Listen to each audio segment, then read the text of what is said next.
Bismillahirrahmanirrahim. Assalamualaikum warahmatullahi wabarakatuh. Ketemu lagi dengan Bapak di video materi sejarah kebudayaan Islam kelas 9. Anak sekalian, selanjutnya kita akan membahas tentang bagaimana proses pengislaman bangsa Indonesia.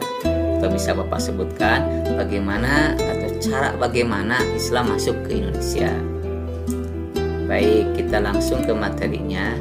Islam atau agama Islam masuk ke Indonesia itu melalui berbagai cara.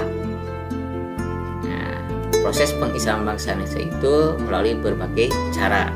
Di antaranya ada 4 cara yang Bapak sebutkan di sini. Di antaranya yang pertama melalui perdagangan, kedua pernikahan, ketiga pendidikan, yang keempat sosial budaya, diantaranya termasuk kesenian.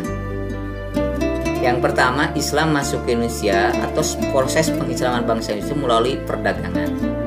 Bagaimana caranya sih Islam bisa masuk melalui cara perdagangan? Nah, anak sekalian, kita ketahui bahwa pedagang-pedagang Islam dari Arab, Persia, sekarang negara Iran, Irak, dan Gujarat, India memegang peranan penting dalam penyiaran agama Islam di Indonesia. Masuknya Islam ke Indonesia melalui media perdagangan terjadi pada tahap awal, yaitu sejalan dengan ramainya lalu lintas perdagangan laut pada abad ke-7 hingga ke abad 16 Masehi. Pada masa itu, para pedagang muslim yang berdagang ke Indonesia semakin banyak, sehingga pada akhirnya membentuk sebuah pemukiman yang disebut pekojan. Dari tempat pekojan inilah mereka berinteraksi, berasimilasi, bercampur budaya dengan masyarakat setempat atau penduduk asli pribumi sambil menyebarkan agama Islam. Nah, kita pahami dari kegiatan ini tentunya lambat laun agama Islam menyebar ke pelosok negeri di berbagai wilayah Indonesia. Yang kedua, melalui pernikahan atau perkawinan.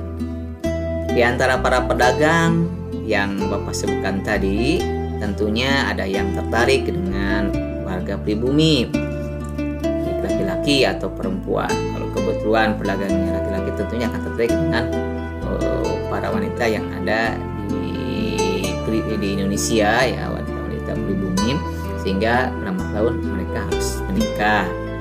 Nah, Islam mengajarkan bahwa pernikahan itu harus sama agama, tidak boleh berbeda agama.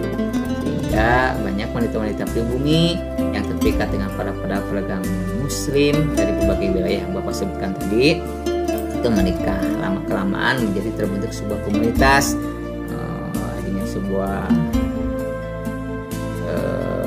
banyak sekali ya terjadi pernikahan, sehingga Islam melalui pernikahanlah masuk ke Indonesia.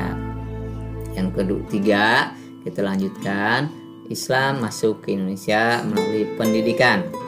Penyebaran Islam melalui pendidikan dilakukan melalui pesantren-pesantren, khususnya oleh para kiai. Semakin terkenal kiai yang mengajari sebuah pesantren, semakin besar pula pengaruh pesantren tersebut di tengah masyarakat.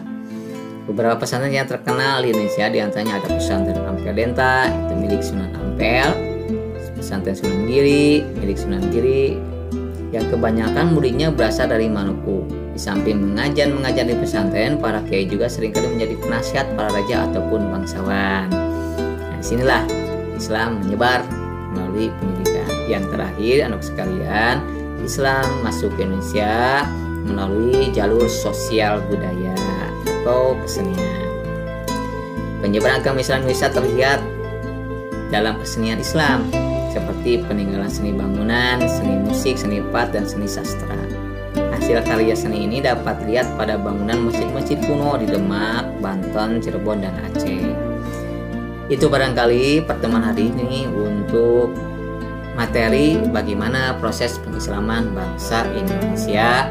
Kita kembali simpulkan bahwa proses pengislaman bangsa Indonesia itu melalui berbagai cara, di antaranya melalui perdagangan, melalui pernikahan, melalui pendidikan, dan melalui sosial budaya.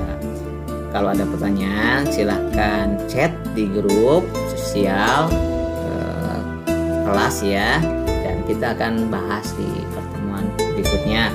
Terima kasih atas perhatiannya. lagi di video materi berikutnya. Wassalamualaikum warahmatullahi wabarakatuh.